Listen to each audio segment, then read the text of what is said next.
بسم اللہ الرحمن الرحیم۔ اسلام لوگوں کے اندر کس قسم کا مزاج بنانا چاہتا ہے، اس کی مثال نبی اکرم صلی اللہ علیہ وسلم کی زندگی سے معلوم ہوتی ہے کہ آپ کی زبان سے اکثر و بیشتر یہ دعا نکلتی، یرحمک اللہ، اللہ تم پہ رحمت فرمائے، رحم اللہ امراتن، اللہ تعالیٰ رحمت کرے فلاں عورت پر، رحم اللہ رجلن، اللہ فلاں بندے پہ اللہ تعالیٰ رحمت کرے، یا اسی طرح رحمک اللہ، اللہ تم پر رحمت فرمائے، یرحم اللہ نساء المہاجرات، یعنی مہاجر عورتوں پہ اللہ رحمت فرمائے۔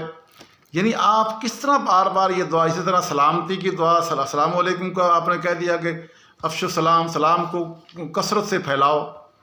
تو پتہ لگا کہ اسلام ہمارا اپنے ماننے والوں کا مزاج اس قسم کا بنانا چاہتا ہے کہ وہ بندے سلامتی والے ہوں، رحمت بانٹنے والے ہوں، رحمت دینے والے ہوں، کیونکہ ان کے پاس رحمت ہوگی تو دیں گے نا۔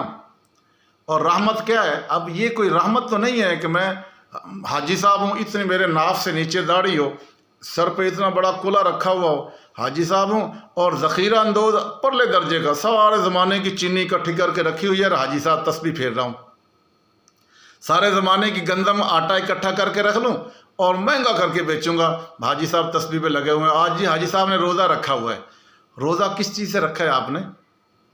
تو اسلام اس طرح کا رحمت بنانا چاہتا ہے کہ آپ کے پاس جو کچھ ہے وہ بھی دے دیں، اور پھر نہیں ہے تو خالی اللہ کے لیے دعا ہی کرتے رہیں لوگوں کے لیے۔ تو گویا دراصل رحمت اور محبت کا مزاج بنانا چاہتا ہے۔ اسلام کا تقاضا ہے کہ ہر موقع پر ہر آدمی ایک دوسرے کے ساتھ رحمت اور شفقت اور محبت اور الفت کے معاملات کرے، الفت کے جذبات ابھریں۔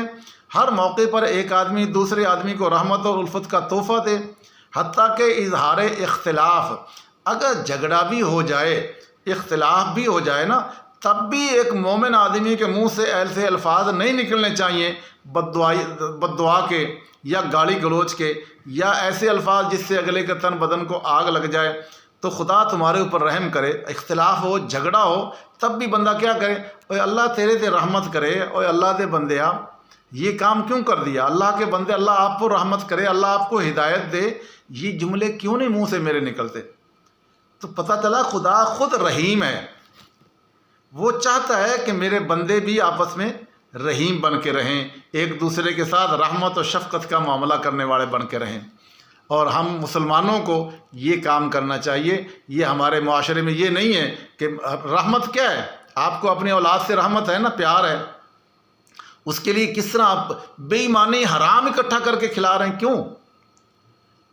تو اس کے ساتھ رحمت۔ اسی طرح یہ سارا مومن مسلمان جتنے بھی دنیا میں رہ رہے ہیں وہ سب میرے بھائی ہیں، میں اتنا خیر خواہ بن جاؤں۔ قرآن نے کیا شان بیان کی ایمان والوں کی کہ وَيُؤْثِرُونَ عَلَىٰ أَنفُسِهِمْ وَلَوْ كَانَ بِهِمْ خَصَاصَةٌ، وہ اپنی ضرورت ہوتے ہوئے وہ دوسروں پر ایثار کر دیتے ہیں۔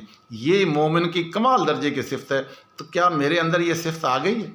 مجھے یہ صفت اپنے اندر پیدا کرنی چاہیے، اور زیادہ سے زیادہ لوگوں کے رحمت و شفقت کا معاملہ کروں۔ پیسہ ہے، ذخیرہ اندوزی اسی لیے حرام ہے، احتکار دولت، احتکار رزق جو جمع کر لینا، روک لینا، یہ اس لیے حرام ہے کہ اس سے انسان کے اندر قساوت قلبی پیدا ہوتی ہے، انسان کا دل سخت ہو جاتا ہے، رحمت ختم ہو جاتی ہے۔